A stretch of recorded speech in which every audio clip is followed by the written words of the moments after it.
Indian super hero ইউনিভার্সকে MCU DCU কে outcome করতে পারবে? ওয়েল হ্যাঁ, করতে তো পারে, কিন্তু একটা খুব বড় প্রবলেম আছে, মানি আর পলিটিক্স। তোমরা তো জানোই এই 12 তারিখে হনুমান মুভি থিয়েটারে রিলিজ হয়ে গেছে। হনুমান মুভির প্রতি পাবলিকের যে হিসেবে ভালোবাসা দেখছি, ইভেন আমারও খুব ভালো লেগেছে হনুমান মুভি। কিন্তু হনুমান মুভি দেখার সময় একটা জিনিস আমার মনে খটকা লাগলো, এর ভিএফএক্স আরেকটু ভালো হলে ভাই মজা এসে যেত।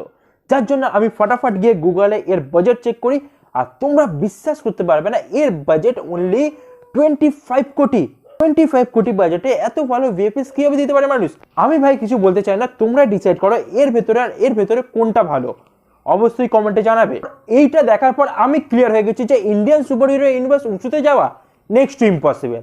এই ইম্পসিবল জিনিসটাকে পসিবল করা যাবে, কিন্তু সেটা আমি আগে বলবো। আগে ইম্পসিবল কেন সেটা বলি। এটা ইম্পসিবল হওয়ার পিছনে সব থেকে বড় হাত বা সব থেকে বড় কারণ হচ্ছে এখানকার প্রডিউসাররা। এখানকার প্রডিউসার না ডাইরেক্টরদের চেনে না মুভি স্টোরিকে চেনে, শুধু হিরোর নামের বদলে এত এত টাকা মুখের উপর ফেলে দেয়। আর এখানকার অ্যাক্টররা এর পুরো ফায়দা তোলে যে একটা মুভি হিট দেওয়ার পর তার ফিস 10 গুণ বাড়িয়ে দেবে। মুভি চলুক কি না চলুক, তার ফিস তো উড়বেই।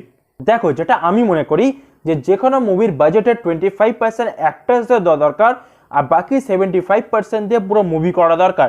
সেই জায়গায় আমাদের ইন্ডিয়ান মুভি বাজেটের 40% হিরোকে দেয়, 10% কো অ্যাক্টার্সদের দেয়, আর বাকি 50% দিয়ে পুরো মুভি সাল্টে দেয়।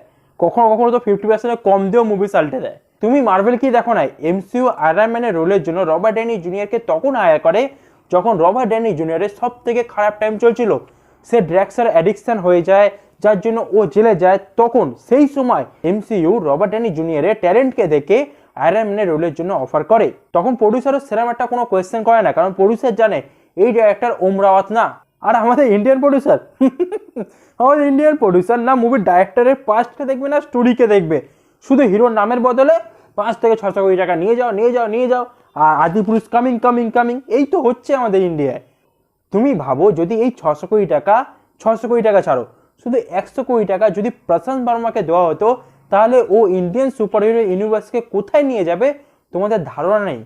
হয়তো তোমরা এখন বলছো বা তোমাদের মনে চলছে যে হনুমান মুভি যদি সুপার টুপার হিট হয়ে যায়, তো হনুমানের হিরো কি তার ফিস বাড়াবে না? অবশ্যই বাড়াবে।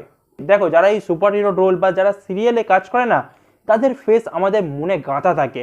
তাদেরকে ডাইরেক্টর চাইলেও কোনোদিনও রিপ্লেস করতে পারবে না। আর তার জলজান্ত প্রুফ হচ্ছে মার্ভেল। তোমরা মার্ভেল কি দেখো না, সে তার ওল্ড ক্যারেক্টারদের রিপ্লেস করতে চায়, কিন্তু অডিয়েন্স কি এটা অ্যাকসেপ্ট করতে পারছে?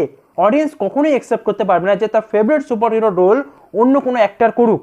আর এমনিও এইসব অ্যাক্টররা জানে যে এই মুভির সিকুয়েল আরামসে 2000-3000 কোটি কামিয়ে নেবে।